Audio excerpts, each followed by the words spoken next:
guys, I am Marlo Martin, your Mr. International Philippines, City of San Jose del Monte. I'm 20 years old and clinically, I'm a 5 foot 9 inches po. And yeah. Is this your first pageant? No po, it's my 7th time na po. But nung 6th po is, nung 6 pong pageant ko is provincial and school-based lang po. Pero hindi na national pageant ka? No po, first time lang po to. Yes national po. pageant mo. So, how different it is yung national pageant, joining a national pageant and yung sa mga local pageant? Sobrang different po niya kasi po national eh. Iba't ibang province pong nakakalaban nyo and sobrang prestige po talaga ng pageant na to. Kaya gusto ko pong ma-experience yon kasi from my friends na past candidates din po, marami pong nasasabi na sobrang saya daw po and may enjoy daw po ng experience as a Mr. International Philippines candidate. Ito ko nga si Bruce. Opo, si Bruce Espeso. Tropa yan si Mabait po yun si Bruce. Okay, okay, ayan. How's your experience itong press presentation? So far po, sobrang saya and aaminin ko nakakapagod kasi almost full day po kami nag-practice halos kasi po maraming runs, technical problems, yun po, nung mga naging challenges namin. But sobrang saya po talaga and enjoy ko. So personally, how would you rate your performance from 1 to 10? I can say 9 kasi po hindi pa naniniwala akong may mga flesh. May mga pagkukulang pa ako na sa performance ko pero I'm willing to learn pa rin naman po. Kaya may mga trainings kami na ginagawa with the camp.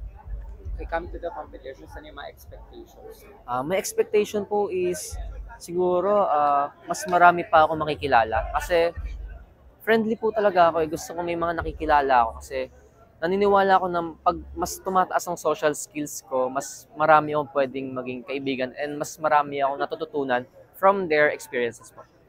Okay, so, bali pag join mo dito sa pageant, parang what made you join? Well, with the trust of my camp. Kasi po, appointed po ako eh. So, siguro po sa sobrang daming qualified and fit sa pageant na to with my city and my province.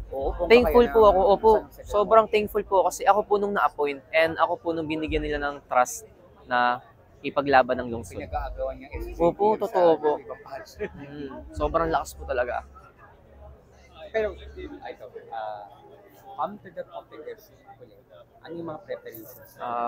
Especially po talaga nung Q&As po eh. And kung paano humarap sa media, and nung mga training po pasarela, paglalakad, and kung paano po kami mukhang tatangkad. Ayun po. And nung posture po talaga, importante.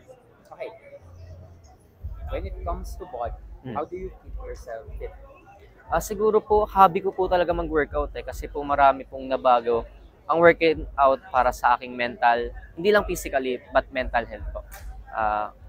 Halos 4 times a week akong nag-workout kahit may pasok ako. Hindi ko talaga nilalampasan na may week akong hindi nag-workout. Mukha lang talagang payat. Kasi puyat na rin. Kasi po, medyo maintaining body ako. Pero ngayon po nagpapabalik talaga ako. Ayun. Okay, do you have any favorite workout and favorite workout? Basta po lalaki, ang favorite workout is chest. Hindi po talaga mawawala ang chest workout. How about yung least favorite? Least favorite, lahat po ng lalaki alam to, legs.